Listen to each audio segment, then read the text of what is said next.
Boa noite, pessoal. Então, o texto, como o Vanin já nos introduziu, era do Dr. Sérgio Luiz da Silva Lopes, da Federação Espírita do Rio Grande do Sul, Associação Médico Espírita do Rio Grande do Sul. Intitula-se As Leis Morais e o Cérebro Triuno. Em nossa apreciação sobre o tema, vamos nos atrever a encontrar ligações entre as leis de reprodução e de conservação, por exemplo, e as instâncias mais iniciais do cérebro, onde estão situados os instintos, na área das funções automáticas, conforme verificaremos. Buscaremos refletir que no cérebro intermediário, onde perceberemos as funções corticais mais fortemente manifestas, localizam-se os esforços do presente, em que o ser humano labuta para viver no mundo e construir a sua realidade atual. É a manifestação plena das leis de sociedade, de liberdade, de igualdade, trabalho e progresso, nas quais o ser exercita a sua felicidade e ampliação de sua consciência. Vamos culminar nas áreas do cérebro superior, ou as instâncias pré-frontais, a parte cinzenta mais nobre da evolução, e também a mais recente, onde se elabora o indivíduo moral, no qual o espírito expressa o seu inconsciente divino, a sua nobre parcela de potenciais latentes e ansiosamente desejados de emergirem, mesmo que ele não se dê conta disso conscientemente. Há uma desconfiança divina dentro de si de que ele pode, o ser humano, ser mais do que é, e de se descobrir na lei de perfeição moral, de justiça, amor e caridade, ou de se aconchegar na lei de adoração. Sem estabelecer juízo de valores, apresentamos a ideia de que, apesar dos andares do cérebro serem divididos em níveis de evolução, do mais primitivo ao mais recente, isso não significa que um seja mais importante que o outro, ou que devemos enfatizar mais o valor de um e menos o de outro. Temos uma certa tendência cultural de considerar as funções mentais que situam o ser humano nos assuntos espirituais ou no exercício da ética, dos sentimentos relativos à bondade e à caridade, valerem mais do que as estruturas psíquicas mais primitivas, como a sexualidade e o instinto de conservação, por exemplo. É como se disséssemos que o nosso coração físico é um órgão mais valioso do que o nosso intestino. É frequente ouvirmos expressões do tipo: temos que superar os nossos instintos, como se os instintos fossem ruins. Obviamente que estamos em um processo evolutivo em curso, pois somos espíritos encarnados e a evolução espiritual reclama esforços no caminho da ascensão. No entanto, utilizando a metáfora do corpo físico, poderíamos dizer que a virtude está em utilizar nossos órgãos no momento em que lhes são os mais apropriados. Há hora para o funcionamento da boca, da garganta, e há hora para usar o estômago e os intestinos. O equilíbrio orgânico depende da boa utilização harmonizada de todos os sistemas corporais. Assim, também quanto ao nosso sistema psíquico, considerando que nossa manifestação mental se dá através do uso do cérebro, uma vez que somos espíritos, mas estamos ligados célula a célula ao nosso corpo físico. Sobre este agimos e este age sobre nós incessantemente. De tal modo, existe uma necessidade de equilíbrio na perfeição desse funcionamento, que poderíamos dizer que no trânsito da encarnação, espírito e corpo são um só, no que se diz respeito à interação. Tanto isso fica evidente que neurotransmissores cerebrais estão intimamente vinculados às emoções e manifestações mentais. Basta uma pequena desordem no equilíbrio químico e a pessoa passa a se sentir de modo diferente, como é o caso das depressões. Também é verdade que basta expandirmos nossas condições mentais, emocionais e espirituais em direções favoráveis e mais satisfatórias, e nossas células recebem o impacto e respondem a isso, como é o caso das mais modernas evidências científicas que apontam para que pessoas que se espiritualizam verdadeiramente e que são mais positivas apresentam índices mais satisfatórios de saúde mental, emocional e física. No entanto, corpo e alma pedem equilíbrio e respeito mútuos. Temos uma tendência a achar que o corpo é apenas uma vestimenta, uma estrutura de menor importância diante do espírito que somos. Há, por isso, momentos para conservação e cuidados pessoais, sejam físicos como psíquicos, e hora para a socialização e para a transcendência de si mesmo, conforme nossas possibilidades evolutivas. Então, mais uma vez, a gente pôde perceber, e hoje a gente vai poder ter um pouco mais de informações em torno desse cérebro triuno e a importância de cada uma dessas partes ao longo da nossa evolução. E nos apontando aqui que nós não precisamos optar por um ou por outro. A gente precisa utilizar tudo ao seu tempo, ao seu momento e, resumindo, em busca do equilíbrio, que falamos tanto, né? Obrigada. Obrigado, Ari. Legal. Esse assunto é fascinante, né? Obrigado pelo texto. O Sérgio Lopes é um profundo estudioso, junto com a querida doutora Irvênia, e inclusive estão fazendo a palestra, como o Vanin disse, no Mednesp. É no Rio, né? É no Rio que está sendo o Mednesp esse ano. E vão fazer juntos uma conferência sobre o cérebro triuno. Então essa é uma oportunidade que a gente tem para também aprofundar esses assuntos, e logo mais nós teremos o livro desses dois autores, do Sérgio Lopes e da Irvênia Prado, que publicarão o livro O Cérebro Triuno, né? Então, para quem quiser depois aprofundar ainda mais isso que nós vamos discutir, iniciar essas discussões, pode depois adquirir essa literatura. Bem, então a proposta hoje é que a gente possa dialogar um pouco, refletir um pouco sobre essa composição que nós culminamos, que é o nosso corpo humano, depois que o princípio inteligente estagiou aí por bilhões e bilhões de anos nos diferentes reinos da natureza, né? Culminando com essa complexidade corpórea que nós possuímos, que é moldada e influenciada pelo próprio espírito, né? Que molda o corpo, então, que expresse todos esses potenciais que o espírito traz. E toda essa trajetória que o princípio inteligente galgou ao longo desse processo evolutivo, ela não se perde quando o princípio inteligente torna-se espírito imortal. Pelo contrário, essa trajetória continua nesse espírito como uma conquista de todo esse processo em que transitou antes de se tornar espírito imortal.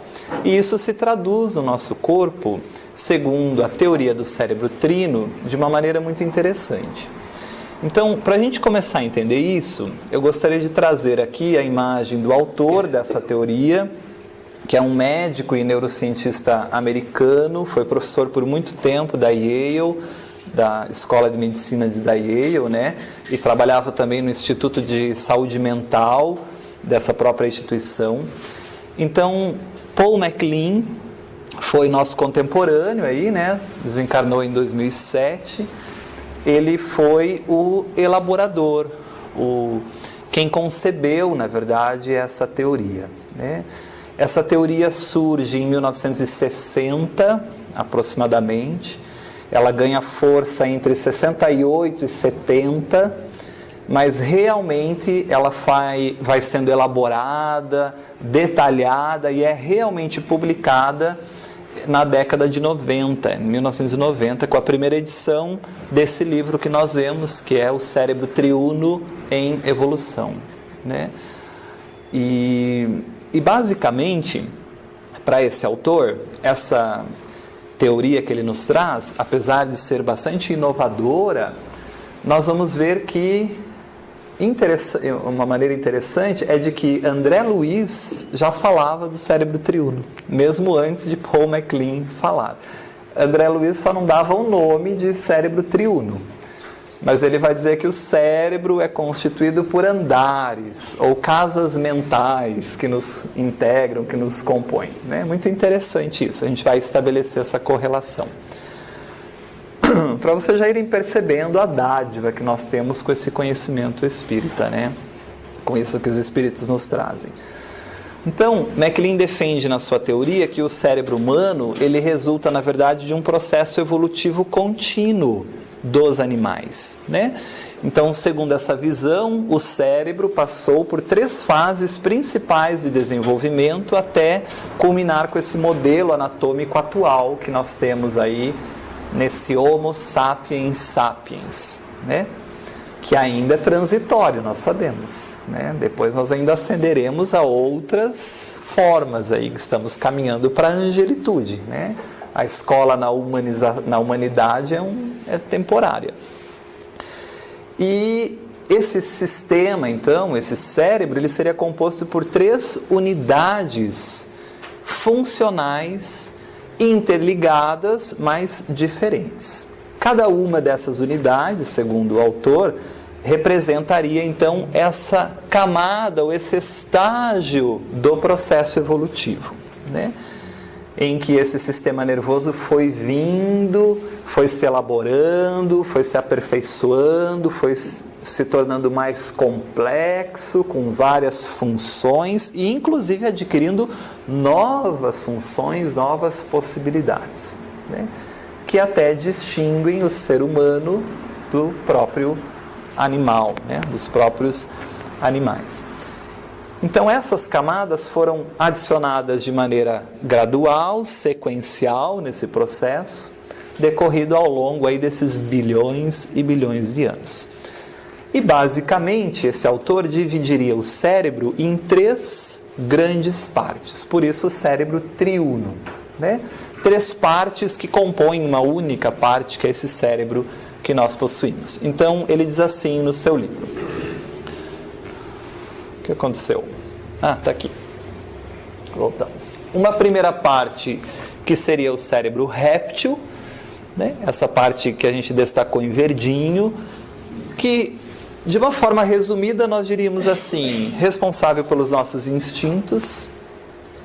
Uma camada intermediária desse processo evolutivo, que seria o cérebro mamífero, essa área correspondente aí em vermelho, que seria responsável pelas nossas emoções, e uma parte mais recente desse cérebro, aí sim, quando o princípio inteligente se torna espírito, humaniza-se, que é o cérebro humano, essa parte humana incorporada mais recentemente aí, né, que seria responsável de uma maneira resumida pela razão.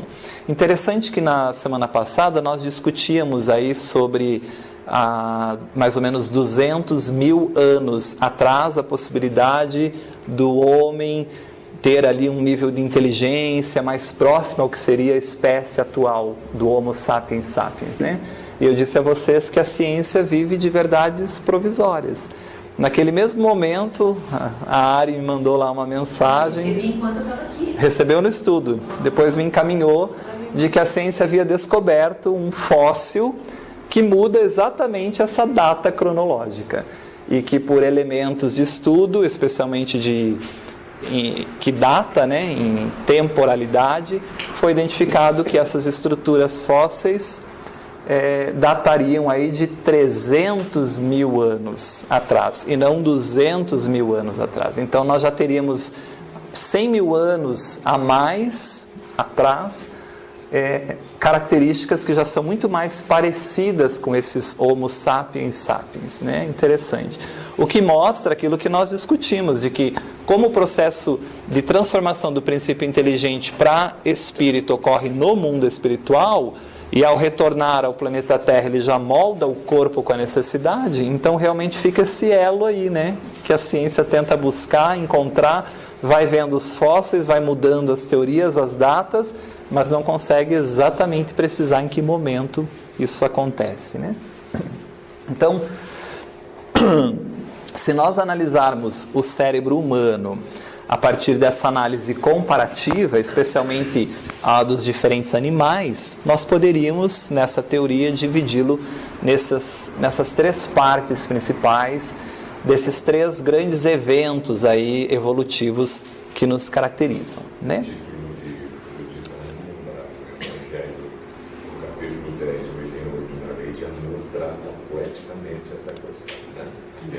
Vamos falar sobre isso também, exatamente.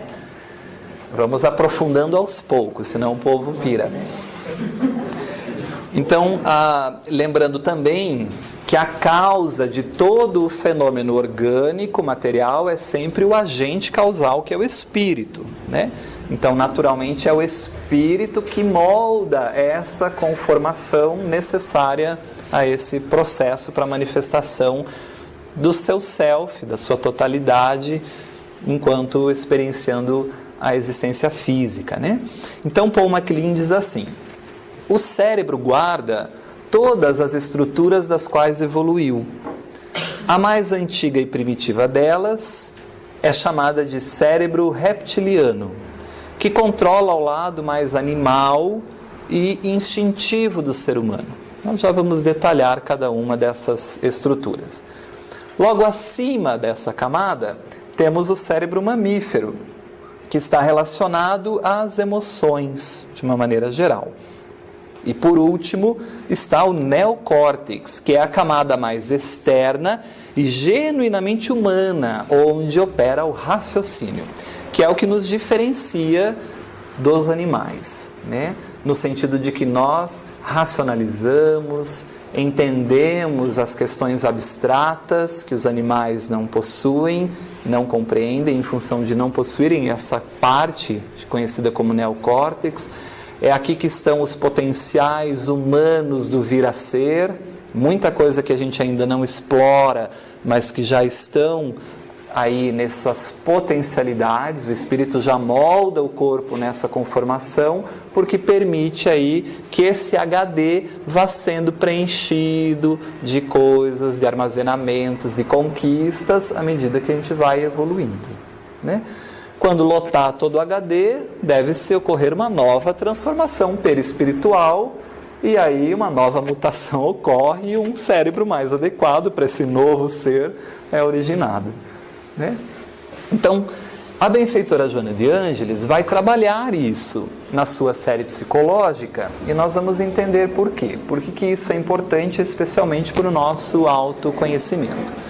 Então, no livro Triunfo Pessoal, ela vai afirmar assim: considerando-se o cérebro triuno, então é uma teoria, ela considera, vamos basear-nos nessa teoria para algumas reflexões. De Paul MacLean, nele encontramos toda a história antropológica do ser. Consegue entender isso que ela diz? É toda a evolução nossa, enquanto espécie, desde lá do reino mineral, pelos diferentes reinos, até culminar no espírito. Isso fica armazenado em nós.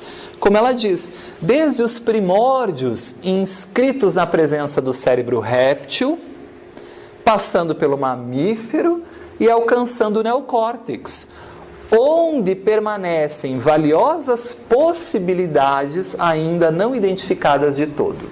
Então a gente ainda nem consegue entender, a própria ciência ainda não consegue compreender toda a função e possibilidade desse neocórtex, né?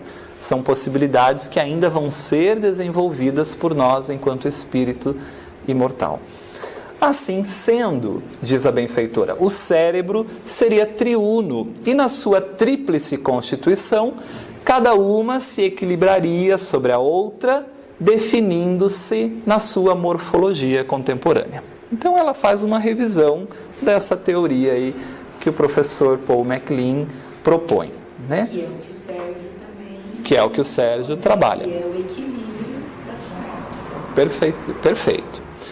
Então, vamos pegar assim uma peça anatômica, um cérebro humano, e vamos fazer um corte no meio, né? Dividir assim em lado direito, lado esquerdo. E aí a gente vai virar a peça e vamos olhá-la de frente. Então vamos imaginar que aqui seria a parte anterior, aqui seria a parte posterior, a gente está olhando de lado, né? Cortamos no meio e estamos olhando de lado. Então nós teríamos uma primeira região aqui, só anatomicamente para a gente entender. Na semana que vem a nossa professora de biologia vai detalhar melhor isso, inclusive ela vai trazer uma peça aqui para a gente ir abrindo, entender essa composição. Então a parte réptil seria essa estrutura, né? Um pouquinho centralizada, que seria responsável então de uma forma geral pelos instintos. A parte central, o cérebro mamífero, que corresponderia então às emoções, né? Que é o sistema límbico, e o neocórtex, então essa parte mais recente aí de toda essa restante estrutura cerebral, né? Então vamos aprofundar um pouquinho mais o que seria cada uma dessas estruturas como nós vimos. Réptil, mamífero, humano, no sentido de instinto, emoção e razão, perfeito? Então primeiro o que Paul MacLean nos traz na visão espírita. Então esse cérebro reptiliano, para Paul MacLean, ele vai dizer o seguinte: o cérebro reptiliano ou cérebro basal, ou ainda o complexo R, né, de réptil, esse primeiro nível de organização cerebral é responsável por promover reflexos instintivos simples. Reflexos instintivos simples. Representa a menor parte do nosso cérebro e é responsável pelo controle das funções corporais básicas e vitais, como a fome, a sede, a digestão, o sono, a respiração, o batimento cardíaco, o controle da temperatura corporal, entre outros atos automáticos e inconscientes. Ou alguém está pensando aqui, bate coração, bate coração, bate coração. Né? É inconsciente esse processo. Né? Assim como também é automático o instinto ali da fome, da sede, da regulação da temperatura corporal. Começo a entender por que o princípio inteligente tem que transitar lá, desde a aglutinação, desde esses diferentes animais, porque depois isso tem que ser automático no nosso corpo, porque o espírito vai ter outras necessidades aí para serem abordadas e isso vai ser o automatismo para funcionar a máquina, né? Então é interessante a gente observar essa primeira camada do cérebro na essência do nosso ser, né? Como esse cérebro réptil está em mim? Então ele é o centro do automatismo corporal, nós poderíamos dizer, né? Tudo que é automático no nosso corpo. É um cérebro instintivo voltado à sobrevivência, fundamental, muito importante, né? Se nós não tivéssemos sede, se nós não tivéssemos fome, nossa vida física estaria mais suscetível a risco, nós morreríamos precocemente. Inclusive um instinto de segurança, um instinto de conservação, o medo é caracterizado também, né, por um instinto de conservação. Se nós não tivéssemos o medo, talvez nós nos exporíamos mais rapidamente a morte. Né? Então ele nos conserva a vida. Então é importante isso para o espírito. E ele continua. Essas ações são de caráter mecânico, automático, instintivo, irracional e controlados pelo tronco cerebral. É essa região cerebral que dá essas funções instintivas automáticas para o nosso organismo. A consciência superior fica apagada aí, não tem consciência, é irracional. Perfeito? Então vamos trabalhar alguns aspectos importantes que o autor nos traz. Então ele diz que é instintivo e racional. Então vamos definir isso, né? Instintivo, cérebro e racional. O que é um instinto? Nós poderíamos buscar essa definição do que é um instinto. E teríamos lá que instinto é um impulso interior que faz um animal executar inconscientemente, veja, não tem ação da consciência, atos adequados às necessidades de sobrevivência própria, da sua espécie ou da sua prole. E também podemos definir como impulso natural, independente da razão, não tem a função da consciência envolvida, que faz o indivíduo agir, eu até diria reagir, né? Que é uma reação instintiva, mais do que uma ação racionalizada, com uma finalidade específica. Né? Então, são essas experiências primitivas que nós herdamos lá dos animais, das emoções básicas, dos instintos básicos desses animais. O medo, a fúria, a raiva, a agressividade. Vai mexer lá no ninho, no território do réptil. Tem um mecanismo instintivo de defesa da prole, do território, da conservação da vida, essa agressividade, isso tudo está em nós. Algumas vezes, essa agressividade, esse instinto vai estar tão em nós que nós nem vamos racionalizar, a gente vai agir no cérebro réptil, parece que a gente nem é humano. Parece que a gente é mais réptil ainda do que propriamente espírito, já humanizado. Né? A sabedoria no processo do autoconhecimento vai estar em identificar essas características e fazer com que o cérebro humano racionalize e controle esses processos. Por isso o equilíbrio. Mas não há nenhum problema em tê-los. Aliás, fundamental para o nosso processo evolutivo.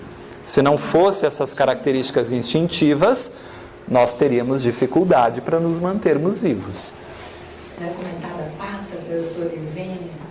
Estava dando uma checada aqui. Não vou. Mas depois a gente comenta, no momento ali que a gente for trabalhar esse... Acho legal. Legal. Uhum. Então, o medo, por exemplo, como a gente comentou, é útil, né? Porque se não tivéssemos o medo, talvez a gente morreria aí como brincamos precocemente, né? Então, o problema não é ter medo. Isso é instintivo, é do instinto de conservação. É uma emoção que deriva do instinto de conservação do cérebro réptil. Eu tenho que preservar a minha vida. O problema é quando esse instinto está descontrolado em nós. E o medo me domina. Assume um tamanho tão grande dentro do meu ser que está desproporcional ao papel que ele deve assumir no cérebro réptil. E aí eu começo a ter problemas com isso. Daí eu vou ter medo de tudo, vou ter medo de sair de casa, vou ter medo das pessoas, vou achar que todo mundo está me perseguindo ou quer me assaltar, enfim. Perfeito? Para a gente começar a fazer aí algumas correlações. Então, quando sai de uma proporção adequada e domina todo o processo, aí vira um problema. É? Então, no início da nossa trajetória, como nós ficamos muito tempo lá como réptil, no início em que nós nos tornamos espírito, a gente tem basicamente só instinto. A gente praticamente recorda aquelas experiências da época em que estávamos enquanto princípio inteligente, transitando pela área ali dos répteis, né? Por isso que lá na lei do amor no Evangelho vai dizer que no início o homem praticamente só tem instintos. E é realmente. Imaginemos nós lá na época da caverna, bem no início do nosso desenvolvimento, realmente animais. A gente via alguém vindo para a nossa caverna, eu não queria saber se vinha pedir uma cuia de chimarrão. Eu já achava que ia roubar minha caverna. E eu voava para cima. Eu agredia primeiro. Eu defendia meu território. Eu preservava a minha espécie, a minha prole. Depois eu pergunto. Então no início eu sou mais instintivo mesmo. Perfeito? Defender-se, defender a sua tribo, né? Mas à medida que a gente vai evoluindo, que a gente vai se tornando mais sofisticado, né? A gente vai adquirindo um senso crítico maior, um desenvolvimento maior, inclusive das outras camadas que nos constituem nesse cérebro. E aí vamos cada vez tendo mais consciência e controle sobre essas camadas mais inferiores, vamos chamar assim, no sentido cronológico. Perfeito? O instinto, ele sempre permanece conosco. A ideia é que esse instinto permaneça controlado. O medo controlado, a raiva sob controle, a agressividade sob controle, o cérebro réptil sob controle. Perfeito? Tudo bem até aqui? É claro que nem sempre fica sob controle, né? Como eu digo, fala mal do filho perto da mãe, vira bicho. Responde, agride, dá o cacete e depois pergunta alguma coisa, né? Quem é você para falar mal do meu filho? E às vezes não agride verbalmente, não agride fisicamente, mas agride verbalmente. É o réptil ainda, esse instinto de preservação, de conservação que está em nós. Tudo bem? Então, eu trouxe assim algumas palavras que resumem aí, ao longo da obra de Paul MacLean, essa área do cérebro reptiliano que nos constitui. Então, vamos lá. Instinto é a primeira delas, né? Esse instinto não é racionalizado, é irracional, é inconsciente. Atravessa a rua distraído e um carro buzina. Você não para pensar, você faz. Você sai correndo para qualquer lado. Ou, às vezes, nem sai correndo, porque às vezes o próprio instinto vai ser de paralisar. Né? Igual a lagartixinha, finge de morto. Né? Para ver se sai o perigo. Congela. Ou larga o rabinho e sai correndo. Não é verdade? Larga as sacolas e corre atravessar a rua para chegar do outro lado para tentar fugir. Então esse instinto, ele está em nós. Brincamos semana passada. Uma mãe que está lá de mão dada com a criança na calçada, com um monte de sacola, se equilibrando, né? E a criança desprende da mão e vai para a rua. Joga toda a sacola. A mãe não pensa. Bom, primeiro eu vou largar a sacola nesse lugar, aqui é mais seguro, o carro ainda está longe, né? Não vai ter problema, vai dar tempo de eu fazer tudo isso, aí eu vou atrás do meu filho. É instintivo, você não racionaliza. Você larga tudo, joga tudo e grita, e corre, e pega e puxa, e o réptil vem. Por que você fez isso? E ainda dá uma bronca, né? A agressividade do instinto de conservação que nós temos em nós. Perfeito? Então isso está em nós. Bom, também há esse automatismo corporal, como o autor nos trouxe. O que é isso? São os atos reflexos que nós não pensamos, né? Como dissemos, o batimento cardíaco. Ninguém aqui está pensando no batimento cardíaco. Ninguém aqui está pensando na respiração. Podemos até voltar a nossa consciência para esse processo por um tempo, mas depois isso assume o automatismo novamente. Na digestão, né? Ninguém está pensando, pronto, agora secreta um pouquinho de bile, agora um pouquinho disso, agora um pouquinho do ácido aqui. Não tem isso, né? Nem a temperatura corporal. São processos importantes para a nossa sobrevivência, para a nossa conservação. Vamos pensar assim, o espírito tem coisas mais importantes para se preocupar. Então deixa isso ser automático. E isso vai ser automático nesses bilhões de experiências do princípio inteligente lá nos répteis.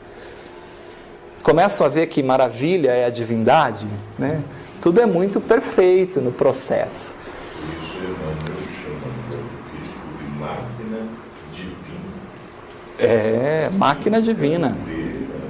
Perfeito. Por ali narrou no texto a importância do corpo. Exatamente. Às vezes a gente relega, né? Olha só. Sem o corpo, o espírito perde a oportunidade da experiência terrena, que é muito importante para o processo evolutivo. Então, o corpo é um santuário que tem que ser preservado. Como sempre, o problema está em tudo, né? Tudo que é o excesso é o problema. Quando o medo deixa de estar controlado e assume a psique, quando o cuidado com o corpo deixa de estar controlado e assume a psique, eu polarizo. E toda vez que eu polarizo, eu vou adoecer. Mas isso é um assunto muito mais para frente. Bem, então esse cérebro reptiliano é irracional. Não tem ainda a racionalização, esse aspecto do pensamento e de construções mais lógicas, né? Vocês conseguem perceber isso em vocês? A gente é bem vivo com esses exemplos, né? Naturalmente, instintos voltados para a sobrevivência, né? Então, fome, sede, medo, proteção, reprodução, né? A lei de reprodução, tem uma lei divina que rege esse processo. E essa lei que faz com que instintivamente a gente se atraia, ela está nesse processo que o princípio inteligente transita lá naqueles reinos para conquistar essa característica. Da sobrevivência, eu também comentaria até das alterações que esse cérebro nos permite para a nossa sobrevivência, no sentido desse que você comentou da mãe, nossa polo e filho, da descarga adrenérgica que tem no corpo nessa hora, que a gente conhece instintivamente como luta ou fuga, né? E que você pode não ter reação física alguma no sentido de se movimentar ou você vai se controlar, mas se eu te olhar, eu vou conseguir perceber em você alterações que dizem respeito à sua sobrevivência, né? Que aí você vai ficar pálido, tirando essa o coração vai bater rápido para mandar a circulação para o centro do corpo, para esse coração poder bater mais rápido, essa respiração poder ser mais acelerada. E a gente para o músculo estar prontinho para fugir ou para atacar. Exatamente. Então é muito bonito isso. Muito bonito. Se não existir, como que a gente ia conseguir manter o equilíbrio que a gente vem falando desde o início? E todas essas características, se a gente estudar no funcionamento cerebral, né, Ari, vão estar sendo conduzidas por áreas do cérebro que estão ali, nesse chassi, nessa base, né? Chassi é a base, a estrutura, onde vão se depositar novas camadas, né? Então, muito bonito isso, excelente. Essa luta, esse instinto de agressividade, de força, de fuga, né, de sobrevivência mesmo, da própria proteção, né? É muito legal para quem tiver oportunidade de ler o Cultivo das Emoções, né, que ele trata de alguns sentimentos, de algumas emoções, o medo mesmo, que a gente está falando bastante. Exato. É bonito de ver, a gente se identifica muito, né? A raiva. E a gente faz um link com isso. Ninguém vai negar o que acontece conosco. Ninguém deve negar que sente o medo. Toda vez que eu nego, eu mando para o inconsciente. É um mecanismo de defesa, é um recalque, a gente vai aprender isso. E todo sentimento que eu renego não deixa de existir. Pelo contrário, o inconsciente manda com mais força para ver se a gente vai olhar para ele. E aí, quando eu não olho para ele, o corpo sintomatiza aquele sentimento que foi negligenciado. Eu adoeço psiquicamente. O médico vai me revirar e não vai encontrar nada fisicamente. Está tudo bem, fisicamente está tudo bem. Mas eu tenho dor no corpo inteiro, porque a causa não é física. A causa é psíquica desse sentimento que não foi cultivado, que não foi elaborado. Então aqui a gente já começa a perceber que nós somos muitas coisas, muito nos constitui. E entender essas camadas todas que nos constituem é fundamental para a etapa seguinte que a gente vai avançar no processo de autoconhecimento, que é esse inconsciente. E aí estudar essas camadas todas que nos constituem no inconsciente, para ir identificando gradativamente. Lembram daquele exemplo do holofote, né? Essa consciência ir ampliando essa possibilidade de enxergar esse inconsciente até iluminar um pouco mais essa sombra escura e ignorada de nós mesmos, né?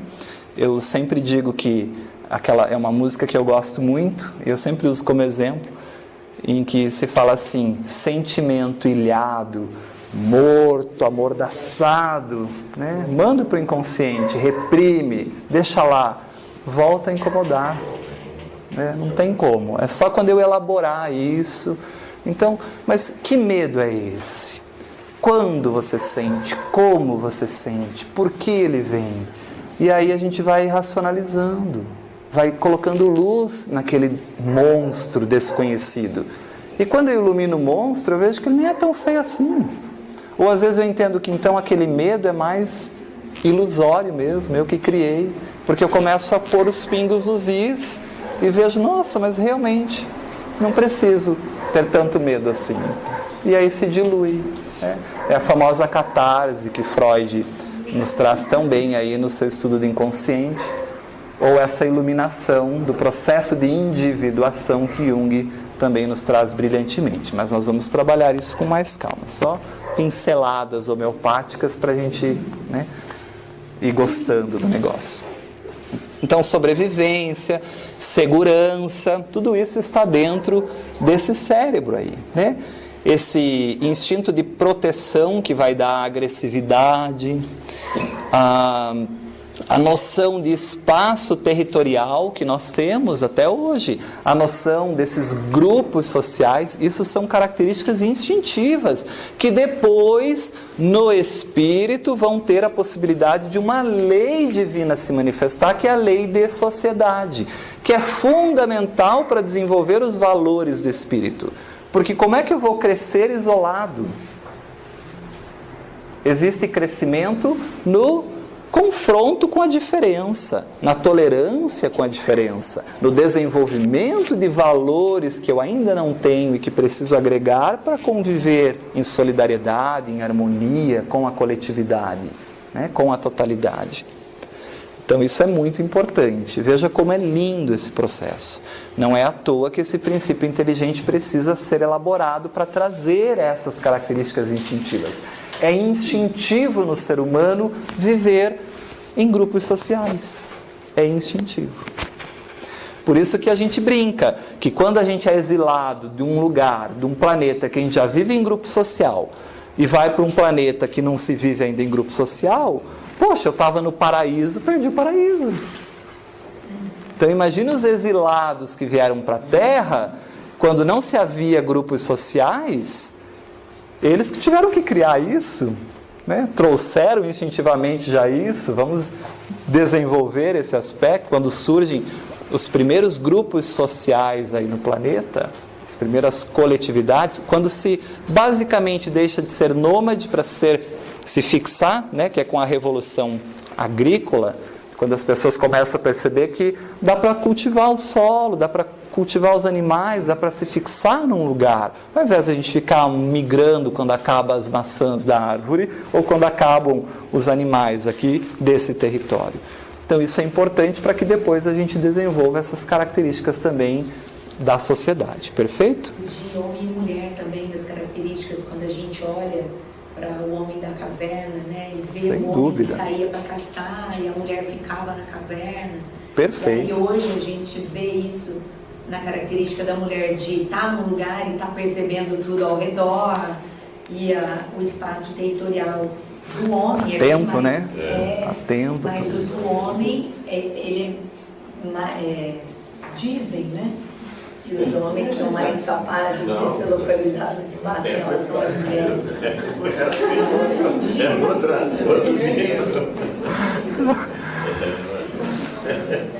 Mas quando a gente vivencia essas polaridades, nós vamos aprendendo, incorporando tudo isso, né? Tem volta. Vai se acostumando.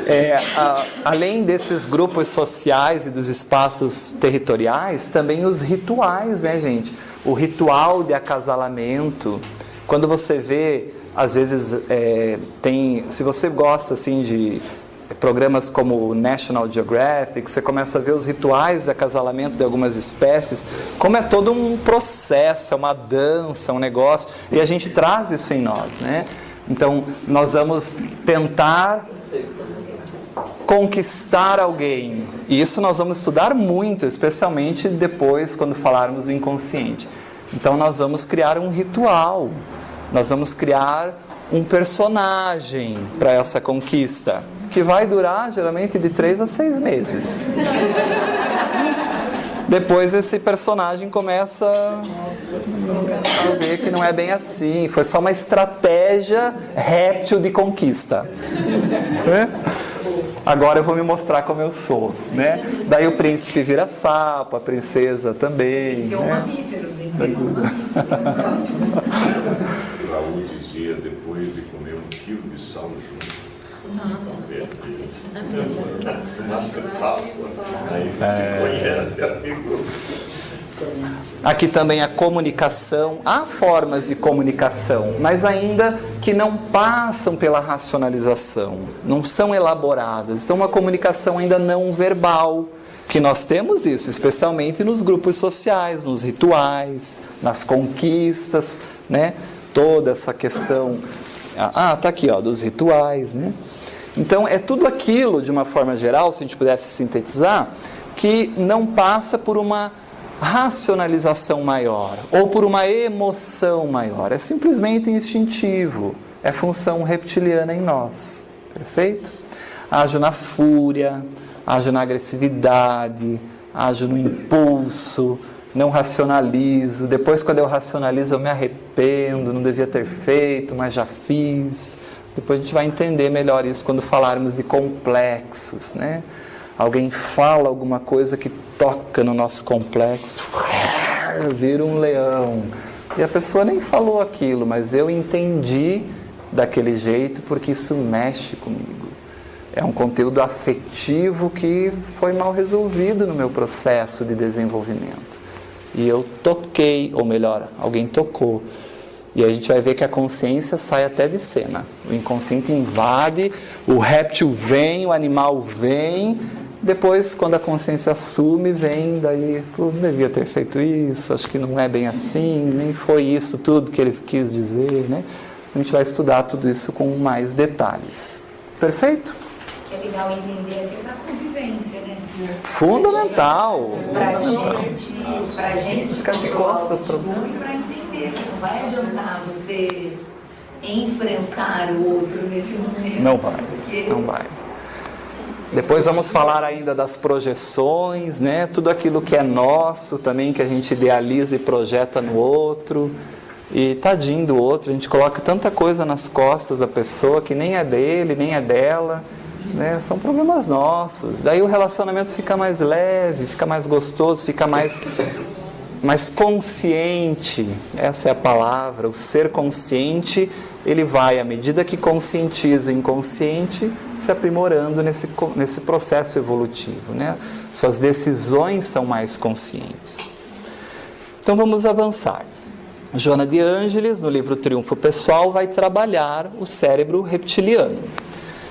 O primeiro, diz ela, seria o denominado complexo R. Veja que ela vai citando a ciência, né? Também conhecido como cérebro réptil, responsável pelo comportamento agressivo, herança do primarismo animal. Os rituais existenciais também está aí, né? Eu acordo todo dia, sempre igual, 6 horas da manhã, sorriso pontual, com a boca de hortelã. Assim. É sempre a mesma coisa. Todo dia eu acordo, daí eu faço isso, daí eu trabalho, daí eu almoço, daí eu trabalho, daí eu janto, daí eu descanso, durmo, faço sexo, no outro dia eu acordo, trabalho, almoço, trabalho, janto, durmo, faço sexo, e a minha vida é isso. Tá demais fazer sexo todo dia, né? Pode pular um pouquinho então, né?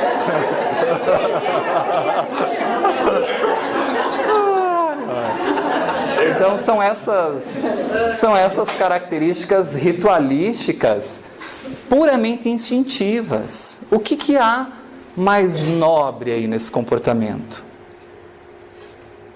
Cadê o valor humano, o cérebro humano? Não tem, é quase um comportamento animal. Tudo sempre igual, né? Mas a gente vai ver que é preciso ampliar essa capacidade para nós explorarmos essas outras áreas do nosso cérebro que estão ali para serem desenvolvidas. Então, onde estamos, daqui a pouco nós vamos perceber aonde estamos. Exato. Perfeito. Dá para fazer uma outra avaliação. Então, a noção de espaço territorial, diz a benfeitora, a formação do grupo social e sua hierarquia, né? Não é à toa que a gente tem essa proposta, tudo isso.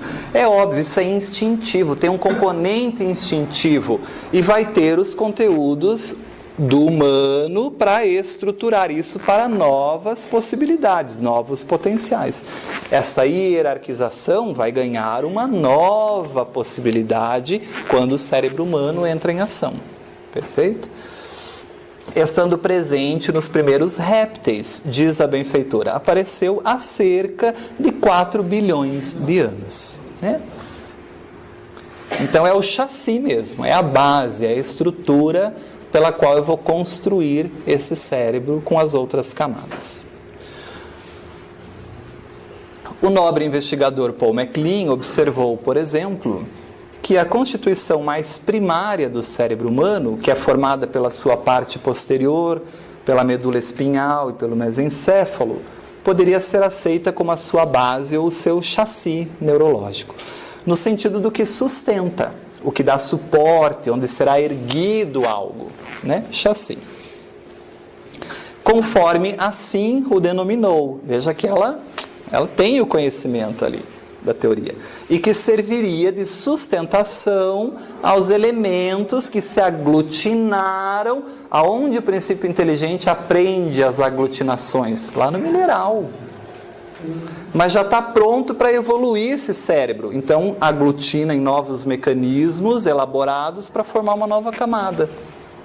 Então, onde elementos vão se aglutinar sobre esse conjunto primário para formar o que a gente tem hoje, que é o encéfalo contemporâneo, que não é só isso. É muito mais coisas. É. E aí, fica claro o cérebro réptil, pessoal? Questionamentos aí? Podemos avançar?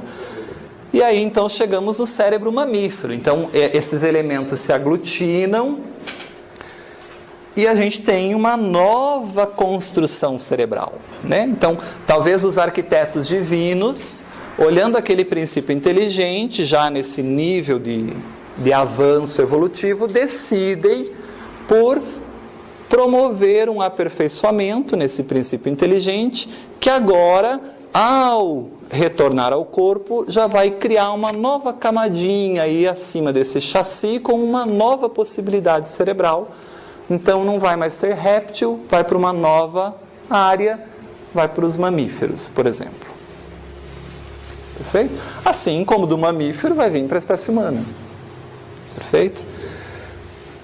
Então, o cérebro mamífero, de uma forma geral, seria responsável pelo aspecto da emoção, né?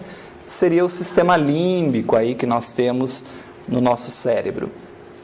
Uma emoção, mas não há ainda consciência de si mesmo, né? Não há ainda uma diferenciação do animal, dele, para o mundo que ele habita, como há no homem. o mamífero lá, o animalzinho, que ainda não é espírito, ainda não tem consciência de si mesmo. Nós vimos isso. Não se forma um ego nos animais. Isso é só na espécie humana, né? Mas o animal sente emoções. O animal sente carinho. O animal tem afeto.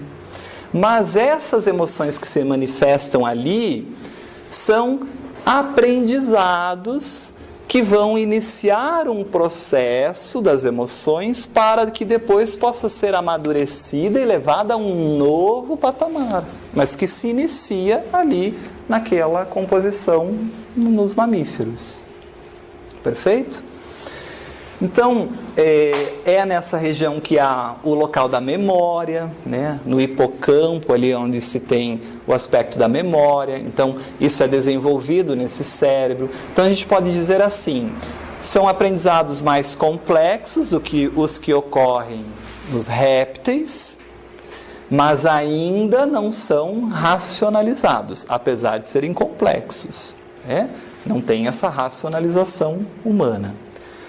São responsáveis também pelas conquistas da memória, né? Esse hipocampo que se origina nessa região, está envolvido nas relações afetivas, no processo emocional entre pais e filhos, que começa lá com o animalzinho que está cuidando da prole, que está tendo esse sentimento, iniciando, essa característica iniciando, né? Mas já é mais do que só o réptil, tem alguma coisa a mais ali. Já tem um cuidado maior. Por exemplo, muitas vezes o réptil, ele pode ir lá criar o seu ninho, colocar talvez os ovinhos e às vezes até abandonar. E seja o que Deus quiser. E às vezes no aspecto do mamífero, já tem um cuidar maior desse território, tem uma emoção maior envolvida. Não que em alguns répteis não tenha, mas nos mamíferos de uma maneira mais evidente, por essa estruturação neuronal maior. Já tem um cuidado, já tem um alimentar, um proteger, um se importar, entre aspas, né? Não é abandonado rapidamente. Tem todo um ensinar de caçar pela imitação. Então, o pai vai lá, a mãe vai lá, né? E caça, e o filhotinho vai aprendendo pela imitação, por esse exemplo, né? Esses sentimentos que iniciam lá, que iniciam para que nós, quando despertarmos na espécie humana o espírito, possamos reproduzir isso com os filhotes nossos, os filhos. Por isso que a benfeitora diz, né? Quando a fera lambe o seu filhote, ela está treinando para o sentimento que vai evoluir depois para o pai, para a mãe que lambe o seu filhote, que cuida do seu filho, nesse sentido simbólico, né? Beleza aí? Já temos uma audiocomunicação também, já tem uma comunicação mais elaborada. Então, é um processo que vai melhorando, né? Nesse processo evolutivo aí. Emoções que passam, então, por essa região se processam de uma maneira mais nobre, mas, quando comparadas ao cérebro réptil, mas que ainda são emoções rudimentares, né? Mas que vão estar em nós. Amadurecendo um pouco mais e tendo um impulso um pouquinho maior, isso vai para outra região, que é o cérebro humano, como nós vamos ver. Perfeito? Existe a emoção no mamífero, mas não há o trabalho do sentimento moral dessa emoção. Vocês conseguem compreender isso? O animal, por mais que ele tenha a emoção, ele não tem a repercussão ético-moral dessa emoção, diferente do homem. Quem vai dar essa repercussão ético-moral é essa outra camada cerebral. Então, o interessante... A criança está nessa fase? A criança está na fase total, como nós. Já é o espírito que vai moldar o corpinho da espécie humana. Mas nesses estágios de desenvolvimento, e nós vamos ver melhor isso depois, com a origem do próprio ego a partir do inconsciente, ela passa por estágios em que muitas vezes é tudo mais inconsciente mesmo, instintivo, irracional, né? A gente vai entender isso. Então, Até um período, a criança é inconsciente. Ela não tem consciência do que é. E isso é fantástico, né? Porque o espírito vai se preparando para reencarnar e naturalmente vai entrando em perturbação, para que no momento áureo, que é o momento do nascimento, está no mais alto estágio da perturbação, em que ocorre o esquecimento total do passado. Ou parcial, dependendo do que precisa ser lembrado aí. Mas o esquecimento do passado de forma geral. E aí então ela está nesse inconsciente e algumas coisas acontecem que vão estimular a origem, o início da consciência a partir do inconsciente, depois a formação do ego, a estruturação desse ego, e ela vai se entendendo que ela é um indivíduo diferente do mundo exterior, né? Então nós poderíamos dizer que no início sim, a criança é quase como um animalzinho, ela não tem consciência do que é ela e do que é o exterior. Só que o animal tem isso durante toda a experiência do princípio inteligente. E a criança, por já ser espírito imortal, vai ter isso por um período. Ela começa a ter que moldar uma individualidade, que é importante para ela ter continuidade de uma existência para outra. Perfeito? Então, também se a gente cortar ali esse cérebro, é interessante a gente observar que esse cérebro mamífero aí, ó, que corresponde a esse sistema límbico, ele tem um sistema muito estudado na área da neurociência, que é o sistema de recompensa-punição. E o que seria isso? Recompensa no sentido de prazer, de satisfação. Punição no sentido de desgosto, de aversão. Então, pensa comigo. No cérebro réptil, eu vim com o instinto da fome, para conservação. Mas no mamífero, quando eu como, eu sinto prazer na comida. Como recompensa à ação instintiva de conservação, alimento. Perfeito? Então, existe uma emoção envolvida aí nesse processo. Não tão elaborada, mas já existe uma recompensa. O instinto para a reprodução vem lá do réptil. O prazer no processo da reprodução vem do mamífero. E aí eu posso ser um homem, um ser humano, animal, que eu só vivo para me reproduzir e ter prazer nesse processo. Ou às vezes nem para me reproduzir, né? Só busco o ato sexual para o prazer. E aí eu estou nessa área cerebral, réptil mamífero. Eu trabalho para ter dinheiro, para manter as contas e só. Réptil mamífero. E eu tenho prazer porque eu consigo com dinheiro algumas coisas que me dão prazer. Réptil mamífero. Estou nesse ciclo, né? Mas o que mais eu posso fazer além disso na minha vida? Será que é só isso? Será que eu reencarno só para isso? Para viver só esses aspectos da vida? E a gente vai ver que quando a gente vive só para isso, sem voltar-se para o espírito, para o self, a gente adoece. Porque o self, ele quer se realizar. E quando eu não ouço essa possibilidade de realizar-me, eu adoeço. A psique manda a mensagem. E aí a gente perde o sentido, o vazio existencial que as pessoas dizem, né? Eu posso ter tudo do que o réptil e o mamífero têm. Eu tenho todo o dinheiro do mundo. Eu posso comprar e ter o prazer que eu quiser, a hora que eu quiser. Quero almoçar em tal lugar, jantar em tal lugar. Mas eu só tenho isso. Aí a gente adoece. Falta algo mais que precisa ser preenchido por esse ser, né? Então, o espírito encarnado encontra aí, nas regiões mais primitivas da emoção, próximo a esse sistema límbico, áreas que são recompensadas porque são necessárias para a nossa sobrevivência. Então, como é maravilhoso você ter prazer na alimentação, porque é instintivo, é do cérebro réptil e do cérebro mamífero. Mas que maravilhoso você ter gratidão pelo prato de comida. Isso é humano. Isso é algo muito mais elaborado no cérebro. É diferente de eu simplesmente pegar um prato de comida, comer rapidamente, me sentir saciado e pronto. É diferente de eu sentar, agradecer por aquele alimento. Entender que para aquilo chegar até a mim, quantas pessoas estão envolvidas nesse processo? e agradecer a cada uma delas que conseguiu trabalhar naquele dia. Há uma emoção muito mais moralizada aí, muito mais elaborada. Isso já é outra área cerebral sendo ativada. Mas o que eu quero mostrar para vocês é que é nessa região que o homem primitivo encontrou prazer para as coisas instintivas. Foi aqui, nesse momento. Quando sentimos fome, é nessa área de recompensa que a gente tem prazer ao comer. Quando a gente sente sede, é nessa área de recompensa que é prazeroso tomar um copo de água. Conseguem acompanhar esse raciocínio?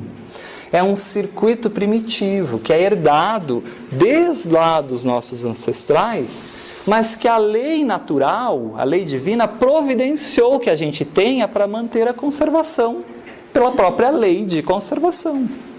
Então, olha a maravilha do porquê do princípio inteligente ter que transitar em todos esses reinos. Não é à toa que a gente estudou tudo isso que a gente estudou. A benfeitora está começando a pôr os pingos nos is, dar essa contextualização. Isso fica claro, pessoal? Tem que ficar, senão a gente precisa retomar isso. Perfeito para todos vocês? Muito bem.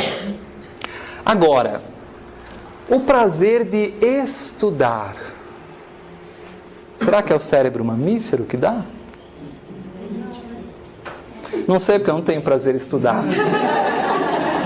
Então você está ainda no cérebro réptil mamífero. Tem que desenvolver uma outra parte do cérebro. O prazer em auxiliar alguém. É uma emoção muito nobre essa.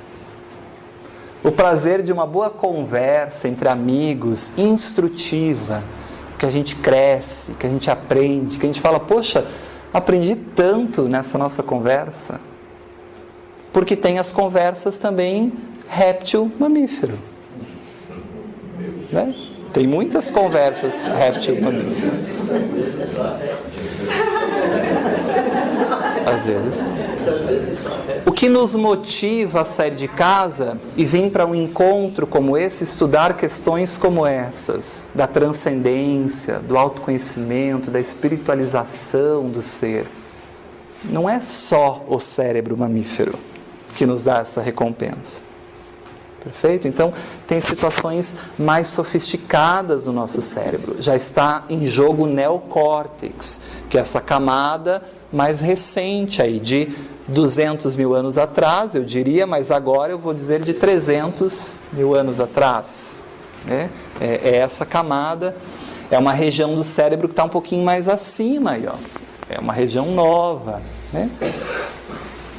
Precisa de uma sofisticação desse componente mamífero, desse componente cerebral, para a gente se voltar para isso. Então, a própria emoção também vai evoluindo. O próprio instinto também vai evoluindo na emoção e se tornando outras coisas. Então, o Espírito Lázaro diz assim, no início é só instinto. Um pouquinho mais aprimorado, mas ainda corrompido, só emoção. Gente, olha isso aqui. Eu já estou mais elaborado, mas eu ainda estou muito corrompido pelo instinto. Então a minha emoção é satisfação da necessidade de conservação. Estou com fome, preciso comer. Quero transar porque eu quero o gozo, o prazer que isso dá. Estou pouco me lixando o envolvimento que eu vou ter com você, emocional ou não. Isso para mim não importa. Cérebro mamífero, réptil, instintivo. Agora, o cuidado por relacionar-se com alguém, isso é uma área muito mais elaborada, é uma área ético-moral que o animal não possui. Camadas mais recentes aí desse neocórtex. E qual é o limite para o desenvolvimento ético-moral?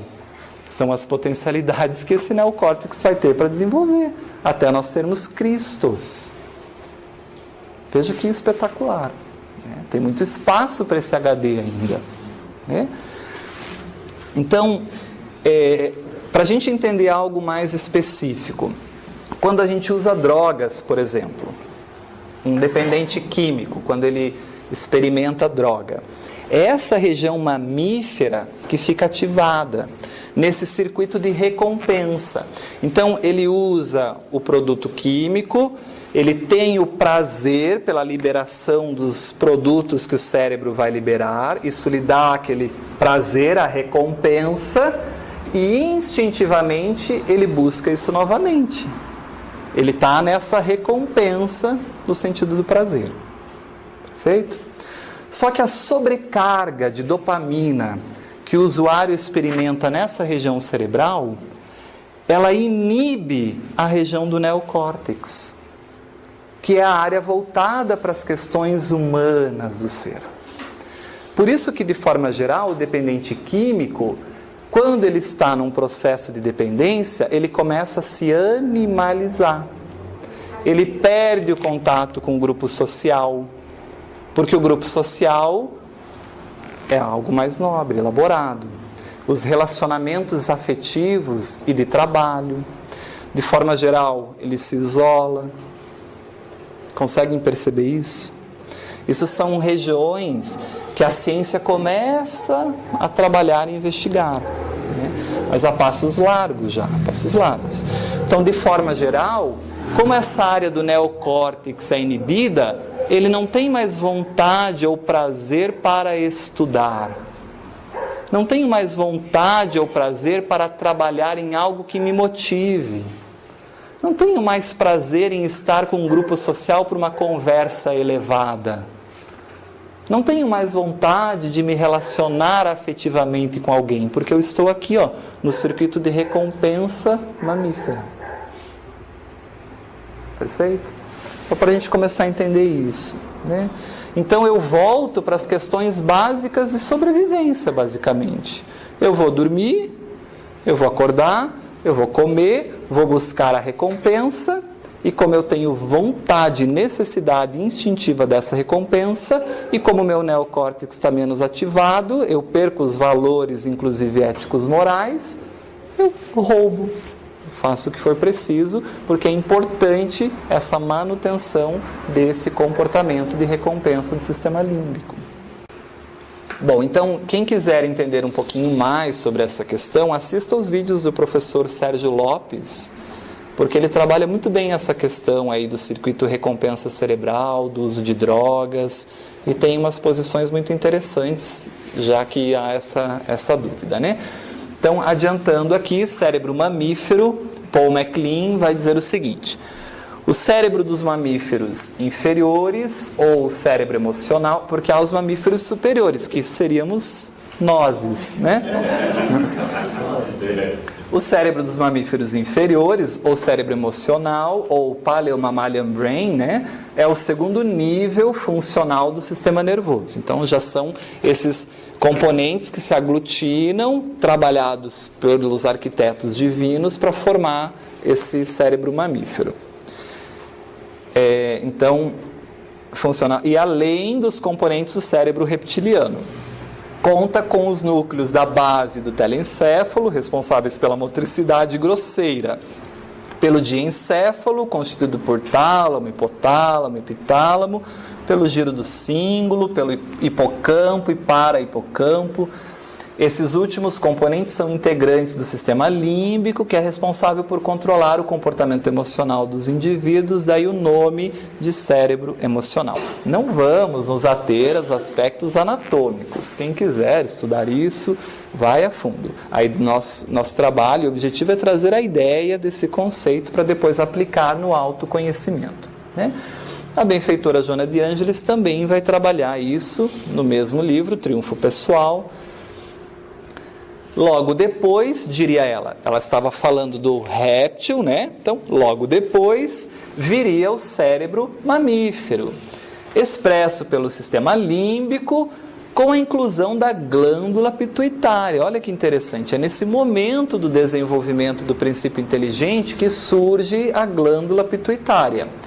É o início do processo das emoções, que com o componente humano, essa glândula vai ser elevada e exponencialmente nas suas funções emocionais e principalmente mediúnicas, como nós estudamos muito bem aí nos trabalhos sobre a mediunidade, a glândula pituitária, né? Ou a glândula pineal, né? responsável por grande parte das emoções humanas, quais a área da afetividade, dos relacionamentos. Então, olha lá onde a gente começa a vivenciar isso, lá nos mamíferos.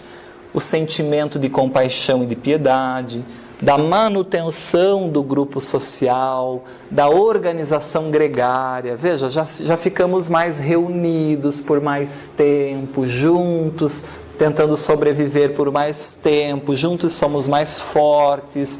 São características instintivas, mas já num nível de desenvolvimento emocional um pouco mais elaborado do que só o réptil.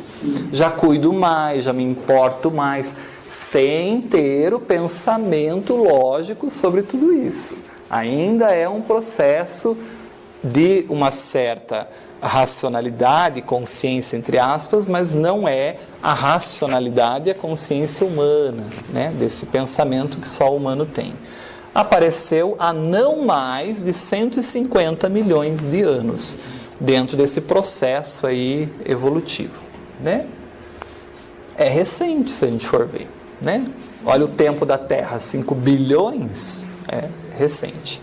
Mais recente é o neocórtex, 200 a 300 mil anos, não é nada, né? Então, são os instintos e automatismos do cérebro réptil com um componente emocional, mas ainda sem a racionalização e os potenciais mais elevados ético-morais que o cérebro humano possibilita, tá? Então, se eu sou só isso, eu fico na raiva.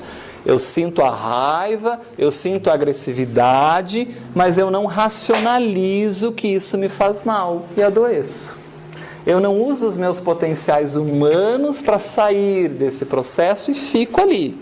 E, obviamente, eu adoeço por não contemplar a essência do que eu sou, que é as questões mais elaboradas do espírito, né? Ou eu uso esses potenciais em mim e cresço. Elaboro esse instinto de raiva, elaboro a agressividade num sentimento útil para a minha vida, dou uma ressignificação, enfim, uso as camadas mais humanas desse cérebro, né? Então a benfeitora vai dizer assim: entre os animais manifestam-se esses sentimentos, olha a característica emocional, sem a presença do discernimento nem da razão. Isso é muito importante, nós já estudamos isso. Isso só ocorre na transformação para o espírito imortal, né? Mas, então, o que é isso? Impulsos, automatismos, instintos, que são os pródromos da emoção. É o início, o ensaio para emoções que virão depois, que o homem precisa ter, que a espécie humana precisa ter. Então, começa lá, nesses animais mamíferos inferiores, como se diz ali. Perfeito? Desse modo, os conduzem à afetividade. É lá que a gente começa. Ou vai dizer que não há afetividade nessas imagens? É claro que há, mas não há a racionalização e o discernimento, o senso ético-moral. Mas começa ali. Por isso, de novo, Lázaro, no início, o ser humano só tem instintos, o homem só tem instintos. Um pouco mais aprimorado, mas ainda corrompido, emoções. E aí eu posso evoluir para outro nível, dos sentimentos mais nobres, que é um processo mais avançado que surgiu recentemente, né? Então, os conduzem desse modo à afetividade por aqueles que os cuidam e mantêm, aguçando-lhes a percepção de valores. Olha que bonito, ainda instintivo, ele não pensa isso, não racionaliza, mas é o desenvolvimento, o pródromo, aquele germe que depois se potencializa mais na espécie humana, né? Que, embora não decodificados pela consciência ainda embrionária, porque essa consciência ainda não está em pleno desenvolvimento, só vai acontecer na transformação para o espírito, os propelem a inúmeras expressões que traduzem a sensibilidade em desenvolvimento. Então, está no caminhar aí, no cultivo dessas emoções primárias que depois vão se traduzir em potenciais maiores na espécie humana. Perfeito? Por isso, lá em Encontro com a Paz e a Saúde, já trouxe isso para vocês, né? ela vai dizer assim: a fera lambendo e limpando o filho expressaria no futuro o beijo externando carinho materno na face do ser que lhe nasce do ventre. Então aqui é o instinto de proteção, é a emoção da afetividade, mas já tem um componente a mais.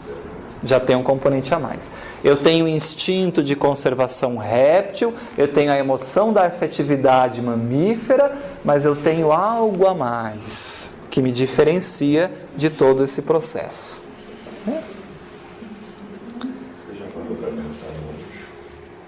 Para pensar no quê? No anjo. E aí, então, se a gente for trabalhar essa terceira camada depositada em nós, né? Pessoal, isso aqui é muito bonito, ó. Toda essa herança que nós trazemos conosco, que o Espiritismo diz que a gente traz essa herança desde o reino mineral, animal, réptil, mamífero, e aí culmina com a espécie humana. Jung percebeu isso. A grande beleza da teoria junguiana é o conceito de inconsciente coletivo. É por isso que a benfeitora usa muito Jung, porque o inconsciente coletivo, à luz da doutrina espírita, nos permite chegar à reencarnação. Mas Jung vai dizer assim: toda a experiência humana, mesmo antes de nós sermos humanos, está registrada em nós, em cada um de nós, coletivamente em nós, nesse inconsciente coletivo. E isso se expressa em nós naturalmente. É uma tendência natural, é um movimento natural da psique para fazer isso. Assim como o animal tem o instinto para, a psique tem o arquétipo para. E aí a gente vai estudar arquétipo e entender o que é isso. É arquetípico cuidar de alguém. Quando você dá uma boneca para um ser humano, e esse ser humano pega a bonequinha e coloca no peito e dá de mamar, é arquetípico. Quem ensinou a fazer isso? Ela traz em si. Porque é essa tendência da psique de manifestar algo. Mas é uma herança para a doutrina espírita desse próprio espírito que traz no seu inconsciente toda essa jornada evolutiva, desde o momento em que foi criado por Deus, como princípio inteligente. Não é espetacular? Por isso que Herculano Pires diz que amplia a teoria da evolução. Amplia. Né? Pega Darwin, aprofunda e amplia para níveis que ainda a ciência vai se debruçar, né, para descobrir. Bom, então, evoluindo um pouquinho mais, aí nós temos essa camada mais recente, né, de 300 milhões de anos. Por isso que a gente não consegue se concentrar tão bem, porque a consciência é muito novinha. Né? Por isso que a gente não consegue fazer várias coisas ao mesmo tempo, por isso que a consciência se dispersa, né? Porque essa consciência é uma conquista recente do processo. E como é uma conquista recente, é igual aquele adolescente que acha que é dono do rei, que manda em todo mundo, que ele não precisa dos pais, de ninguém, que ele sabe tudo da vida. E a consciência, por um bom tempo, vai achar que é assim também, que manda em toda a psique, que resolve. Inconsciente, o que é isso? Não tem, só tem o que eu vejo, sou eu, só vejo a mim mesmo. Não tem sombra, não tem nada disso. Né? Esse ego inflado, essa consciência inflada, que vai ter que cair do cavalo na estrada de Damasco, que vai ter que ficar cega, que vai ter que ser atendida pela pessoa que mais era desprezível, que vai ter que se humilhar, para ver que não manda tanto assim no mundo, que não coordena todo o processo. Aí isso é uma carga energética nessa consciência que amplia seu nível consciencial, seu holofote. E vai dizer, realmente acho que eu preciso da ajuda de alguém mesmo, não consigo resolver tudo sozinho, acho que realmente não sou tudo isso. Né? E aí a gente vai despertando para essas nossas realidades, né? Então nós vamos estudar essas questões lindas do desenvolvimento humano, né? Todos nós temos essa estrada de Damasco, todos nós vamos cair do cavalo várias vezes, todos nós vamos ficar cegos, todos nós vamos retornar a ver, todos nós vamos morrer, vamos renascer. Às vezes a morte é biológica, às vezes a morte é simbólica, quando a gente vai se desvencilhando de conceitos, de paradigmas e renascendo para novas possibilidades, né? Então tudo isso vai ser muito oportuno para o nosso estudo do autoconhecimento, perfeito? Então nesse cérebro em que a consciência se amplia, em que agora a consciência é capaz de separar, de analisar, de discriminar, de ampliar as possibilidades, de correlacionar as coisas, de refletir, não só de maneira concreta, mas também abstrata, isso é inerente única e exclusivamente à capacidade humana, à espécie humana. Por isso que o espírito não pode utilizar-se de corpos anteriores à espécie humana. Porque é só nessa espécie que surge essa conformação nova, que é o neocórtex, que possibilita ao espírito essa manifestação de toda essa possibilidade evolutiva que ele já possui. Perfeito? Mas também todos os outros aspectos nossos, do nosso potencial, que é exclusivamente humano e que ainda não foi descoberto, inclusive por nós mesmos. Né? Como a gente disse, quando a pessoa fala para nós assim, poxa Wagner, nem eu sabia que eu tinha tanta força para passar o que eu passei. Não, você já tinha, era sua, você só não sabia. Estava aqui já, uma área dessa psique que é da espécie humana, desse self, essa semente do vir a ser, mas que a vida criou a possibilidade da tua consciência olhar para ela. E agora, tornando isso mais consciente, você germina melhor essa flor. É mais fácil eu cuidar de uma flor, saber se ela gosta de muito sol, de pouco sol, se ela gosta de sombra ou não, se eu tenho que regar com muita água ou com pouca água, se eu tenho que trocar de vez em quando ela de lugar, se eu tenho que mudar o terreno. E é isso que a gente vai ter que fazer com as nossas emoções. Vivenciando e cultivando, mas isso passa por um processo de autoconhecimento. E passa por uma queda de cavalo muito grande, por comer areia, como Paulo de Tarso, porque a gente vai ter que desenvolver a humildade. É só quando a gente percebe que não é nada daquilo que imaginava, quando a gente se faz pequenininho, que o self, que é o maior em nós, consegue se manifestar. Então, quando a gente se faz humilde, a gente tem a possibilidade de ser grande. Que é o que Paulo de Tarso dizia. Não sou mais eu que vivo, é o Cristo que vive em mim. Num sentido simbólico, não só de que ele vivenciava o Cristo, o que o Cristo ensinava, mas no sentido simbólico de que esse ego permitiu-se olhar para o self, permitir que o self coordene o processo. Conscientemente, pelo ego. Uma função que a gente vai estudar de função transcendente, esse eixo ego-self. E aí a gente cresce. Mas vamos ver isso também mais adiante. Então o cérebro humano, ele é razão, mas ele também é consciência. São as aquisições intelectuais, aspectos morais, transcendência. É aqui que está a vontade de tomar chimarrão para estudar alguma coisa com as pessoas que a gente ama. É aqui. É aqui que está a vontade de vir para o centro espírita, de ir para o templo budista, de ir para a igreja católica, de buscar Deus no laboratório da ciência. É aquilo que me motiva a fazer algo maior, que dá valor à minha vida. Os meus ideais, as minhas metas de vida, que me faz ser feliz ao cultivar o solo, a plantar as minhas coisas, a promover o coletivo, a auxiliar o próximo, a auxiliar a mim mesmo nessa luta interior contra esse meu desconhecido. Isso é o cérebro humano. E isso está nessa área cerebral. Então, nós vamos ter pessoas que vão estar no cérebro réptil, das quais todos nós nos incluímos. Nós vamos ter pessoas que não estão só na satisfação dos instintos, que já buscam algo mais, a transcendência, por exemplo. Uma pessoa que sai de casa para estudar algo, para se melhorar, tem essa área do cérebro muito mais desenvolvida do que quem está naquele exemplo que nós dissemos, acorda, trabalha, almoça, aquele ciclo, né? Então, essas são as características que nós temos que refletir. Perfeito?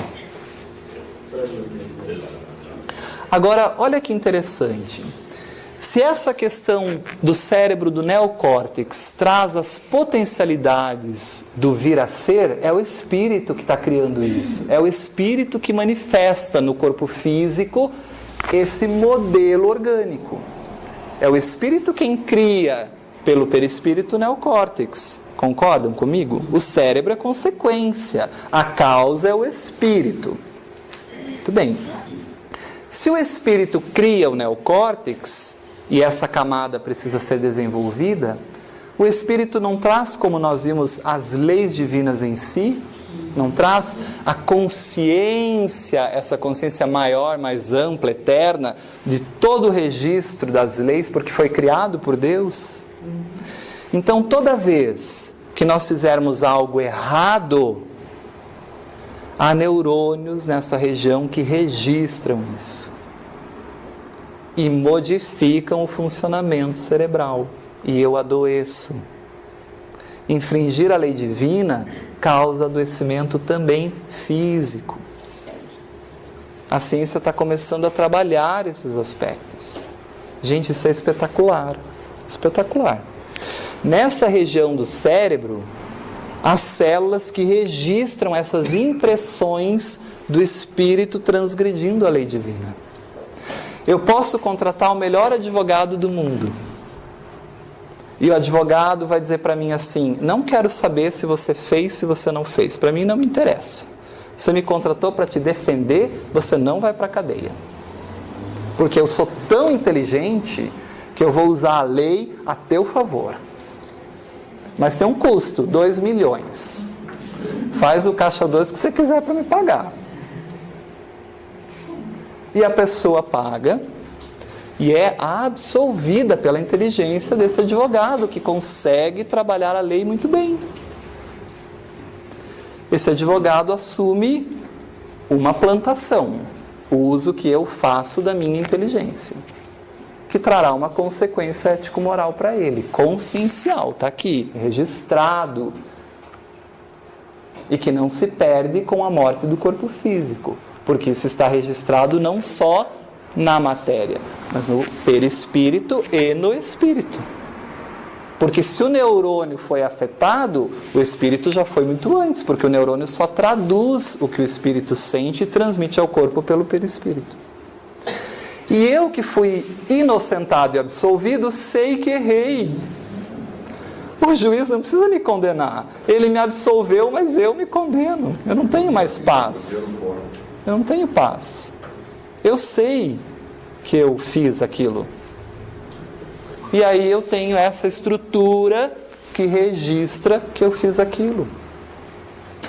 E não preciso morrer para perceber isso. Às vezes já nessa existência essa consciência culpada me cobra. Não tenho mais paz, não tenho mais sono, perdi o apetite, comecei a desenvolver gastrite, comecei a desenvolver ansiedade, porque eu estou alterando ou indo contrariamente o que o self quer que eu faça, que é me realizar enquanto ser pleno, ético, moral, perfeito. Por isso a benfeitora diz que ao Homo sapiens sapiens vai vir um outro, o Neo-Éticos, que entendendo as leis divinas, usa a ética a seu favor, no sentido do que é bem, do que é correto, né? Vale lembrar a personagem da obra Renúncia, né? Que enlouquece. Feito. Quando, na verdade, ela tinha camuflado o sentimento de toda trama, mas quando ela consegue ver a cena explicada, né, pela personagem principal que viveu o drama por conta dessa articulação, e que era uma pessoa que ela tinha, né? Perfeito. E aí a ciência pega pessoas que são felizes, que são tranquilas, que têm paz consciencial. Coloca essas pessoas num exame médico para avaliar o funcionamento cerebral e mapeiam esse cérebro. E pega pessoas que têm conflitos, que têm consciência culpada, que não têm paz consciencial. E coloca também e mapeia o funcionamento desse cérebro. E começa a identificar tudo isso. Começa a identificar. E isso começa a ter uma metodologia investigativa, científica. Começa a se unir medicina com espiritualidade. Não tem nada a ver com religião, é ciência.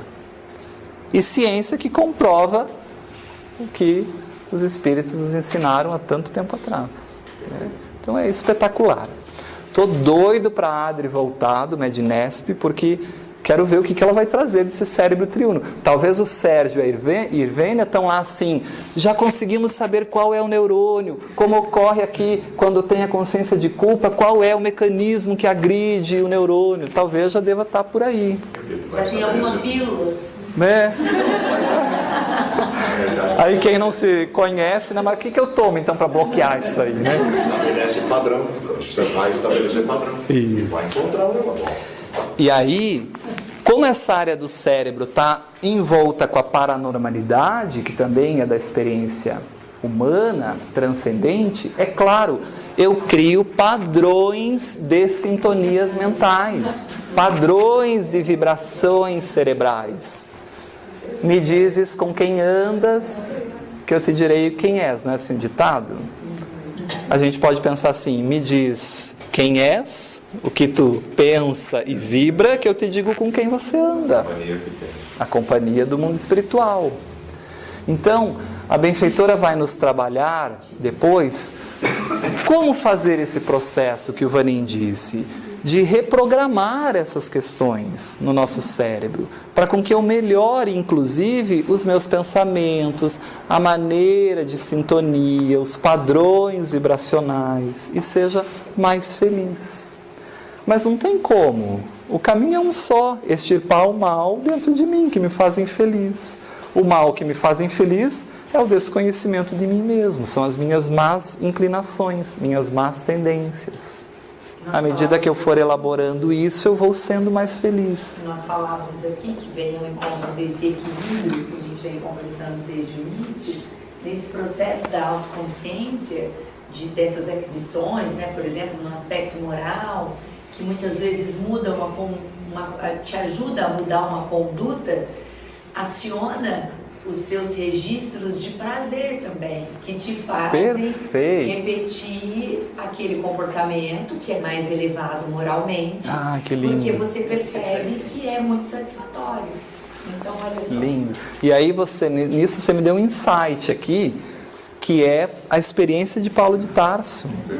Gente, imaginem Paulo, a arrogância daquele que se considerava como detentor da verdade, um Hanan, como a gente estudou, e que cada vez que ele humilhava alguém com a sua oratória, ele tinha a recompensa do cérebro mamífero réptil, do animal.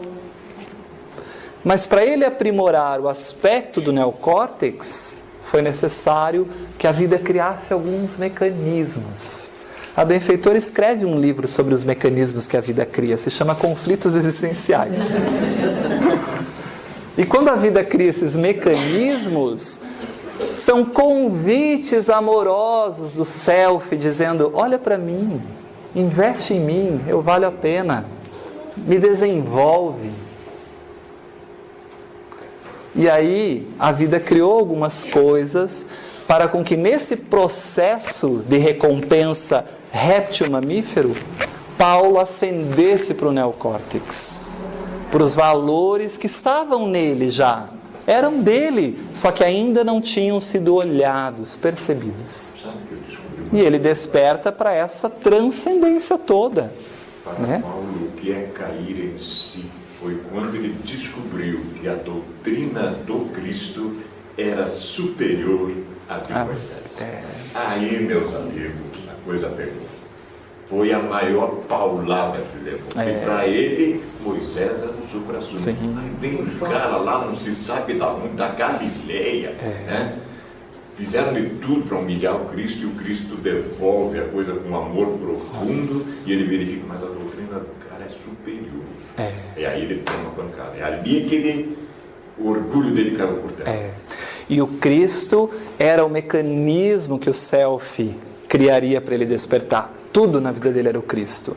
Ele perdeu não sei o que pelo Cristo, ele perdeu não sei o que pelo Cristo. O Cristo rodeava, onde ele fosse era o Cristo. Mas que maldito Cristo é esse que me persegue em todo momento? É o chamado do self. Então, por que é que eu sou assaltado 40 vezes? Por que é só comigo que acontecem essas coisas? Porque você não está ouvindo o que o self quer te dizer. E enquanto você não ouvir, vai continuar sendo assaltado 40 vezes. São esses convites para a gente modificar esses comportamentos, ascender para essas áreas do neocórtex que possibilitam tudo isso para nós, potenciais complexos da aprendizagem. Isso é do neocórtex, né?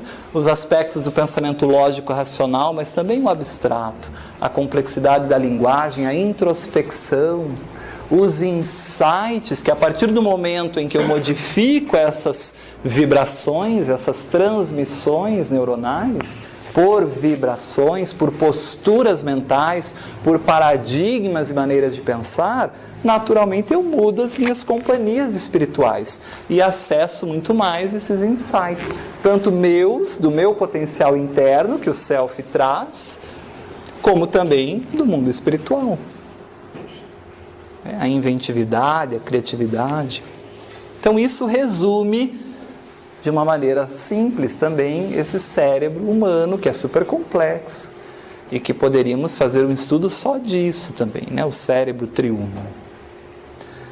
Muito bem, perguntas até aqui? Tudo bem? Ficou claro essa visão? Vai, sim. Eu esperei você concluir o seu livro, mas assim, no livro anterior do livro, você falou assim, tem vários exemplos de recompensa. Sim. Do primeiro, do brigadeiro e até do onde está o seu último aí. Sim. A necessidade dele, tá, aí isso é recompensa. Onde entra a punição? Sim, não trabalhei esse sentido de punição, né? Mas o punição é todo momento em que você faz algo que te traz aversão.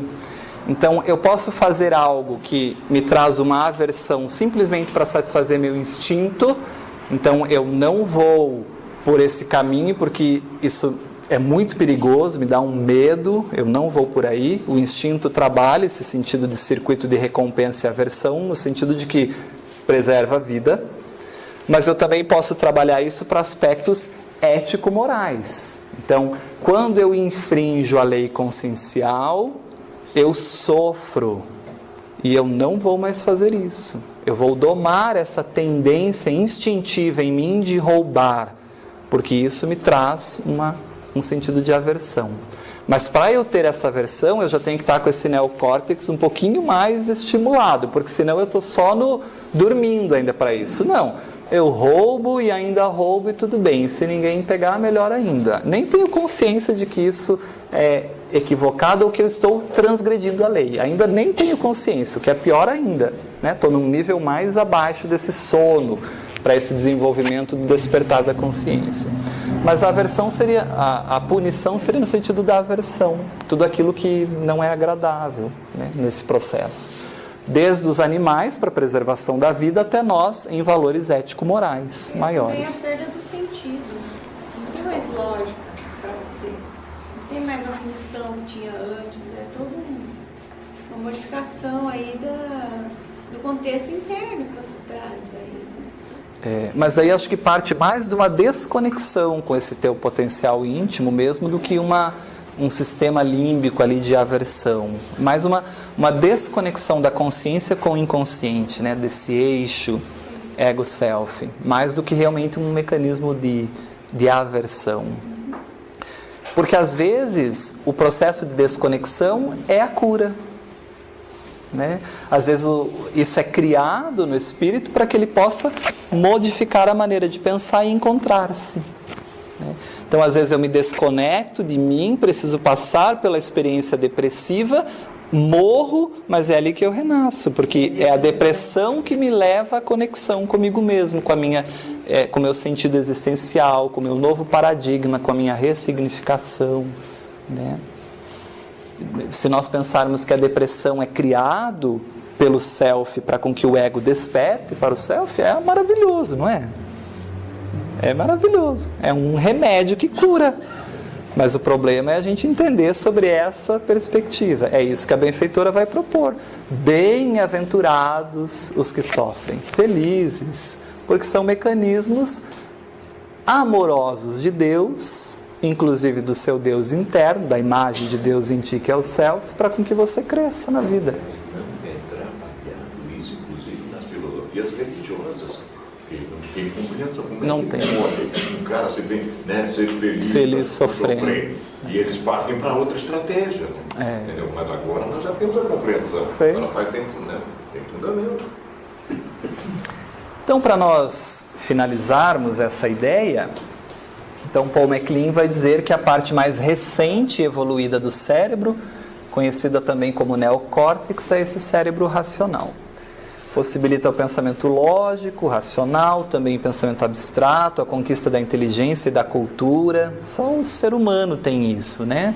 Apreciar uma obra de arte, apreciar uma música clássica. Isso são valores que esse neocórtex nos traz, né?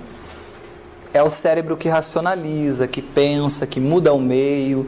É apenas pela presença do neocórtex que o homem consegue apresentar tamanha capacidade interativa, racional e abstrata.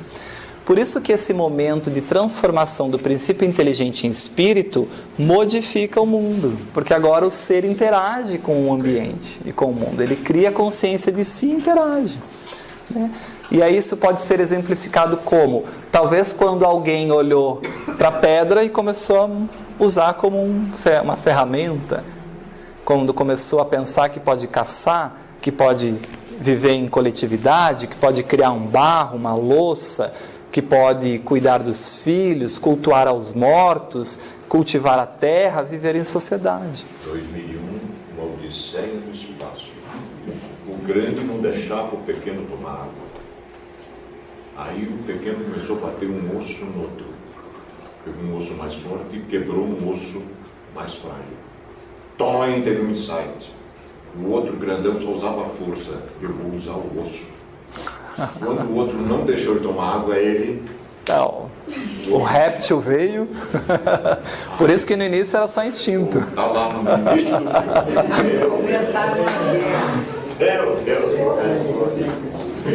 Então, esse cérebro racional é o que nos diferencia, né? É o que diferencia o homem dos demais animais. E olha que interessante, o quanto esse neocórtex ele vai também sofrendo modificações. Se você comparar em volume, né? Vamos pensar assim, quanto em centímetros cúbicos aí tem de volume esse cérebro? Olha só, Australopithecus, tamanho do 4,5 milhões de anos atrás, 485 centímetros cúbicos é o volume cerebral, né? Será que o espírito começou aqui? Não sei, não temos essa resposta. Em que momento o princípio inteligente veio como espírito e moldou? Mas já tem um neocórtex aí, né? Mas talvez aqui seja quase diferente, aliás, quase nada diferente do animal. Esse espírito é mais instintivo mesmo, ele é tão animal quanto o animal, né? Aí, 2 milhões de anos atrás, aumenta um pouquinho, 650 como o habilis, 990 no Homo erectus, mas enfim, no Homo sapiens sapiens, olha como aumenta muito essa região do neocórtex comparado aos demais, e inclusive o volume cerebral, né? É muito diferente do anterior. Não é muito diferente do anterior, aliás, até um pouco menor, né? E aí a gente pode pensar, eu sempre comparo assim, né? Eu posso ter capacidade de armazenagem muito maior em pendrives muito pequenininhos, né? Muito menores. Então, na verdade, não necessariamente o volume. E aí, claro, tem muitas teorias para isso, tem várias teorias que explicam esse processo, desde a mudança na alimentação, desde várias coisas que a gente não vai trabalhar isso, não é o foco, né? Mas só para a gente entender essa modificação. Olha só, o cérebro de um peixe, cérebro da rã, estão vendo ali? Não dá quase nem para ver, né? Da cobra, do pombo, do gambá, do gato. Aí, cérebro humano, vamos pensar no desenvolvimento, olha só, 100 dias, 5 meses, 7 meses, 8 meses, 9 meses, praticamente todo o desenvolvimento, né, nesse sentido. E aí, se a gente pensar aqui, olha que interessante como há um processo evolutivo muito evidente aqui, que talvez aí seja o impulso do espírito modificando realmente essa matéria, né? Então, se a gente pensar assim, em milhões de anos, enquanto aumenta em centímetros cúbicos o volume, olha só como a grande mudança está aqui, ó. Do início dos tem os primatas, os pré-hominídeos, os hominídeos, e aqui, ó, do hominídeo para o Homo habilis, para o Homo erectus, é um grande avanço. E do Homo erectus para o Sapiens sapiens, né, para os sapiens e o Sapiens sapiens, é um avanço maior ainda. Então aqui é o espírito que vai modificando essas estruturas. E aqui não termina, porque para a benfeitora vai vir o neoéticos, que vai ter o pensamento cósmico. Não sei que mudanças vão sofrer o cérebro, né? Você vê que o extraterrestre tem a cabeça maior.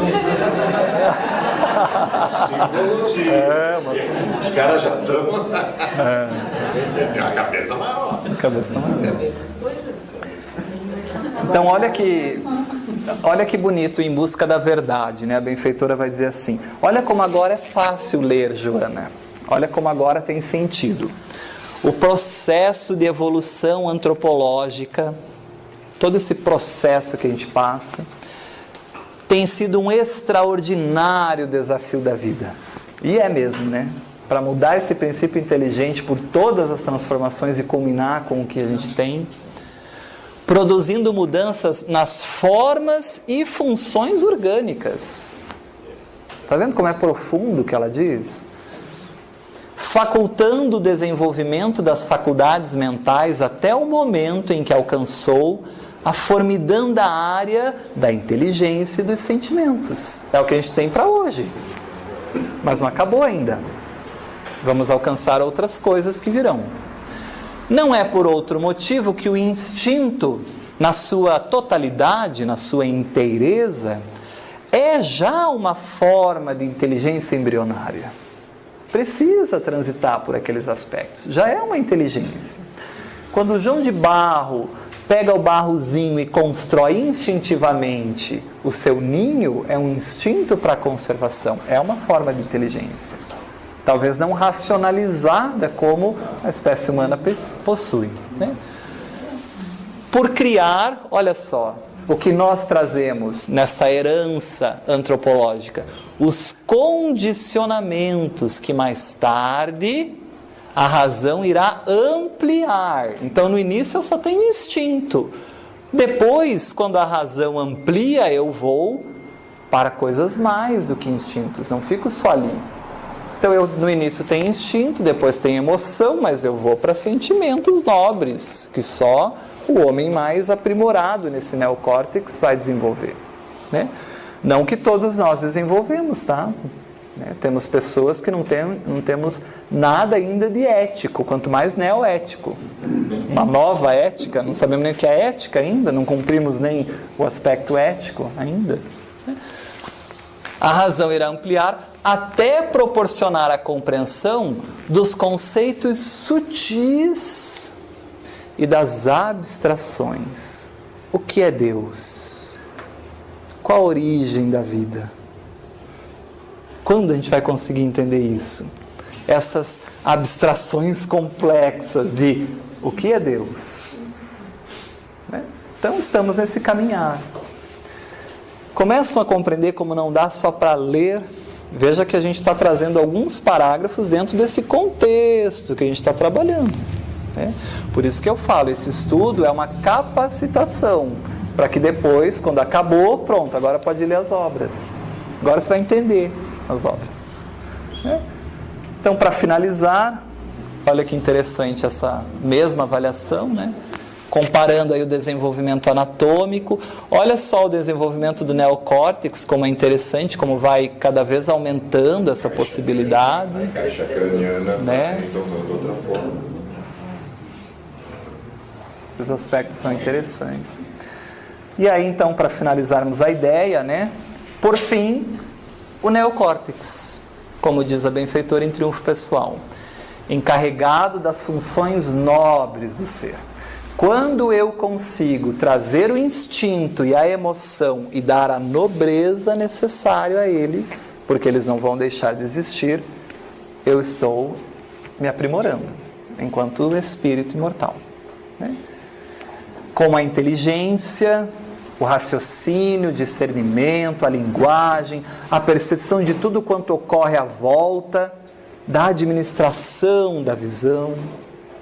Esse último, neocórtex, que seria o mais recente, resulta da conquista da evolução há apenas algumas dezenas de milhões de anos. Eu fico pensando, a benfeitora escrevendo isso e pensando assim, vou pôr dezenas de milhões, porque quando descobrirem esse aqui, ó, de que é 300 milhões, a gente não põe uma data, porque vai estar dentro do foco ali, né?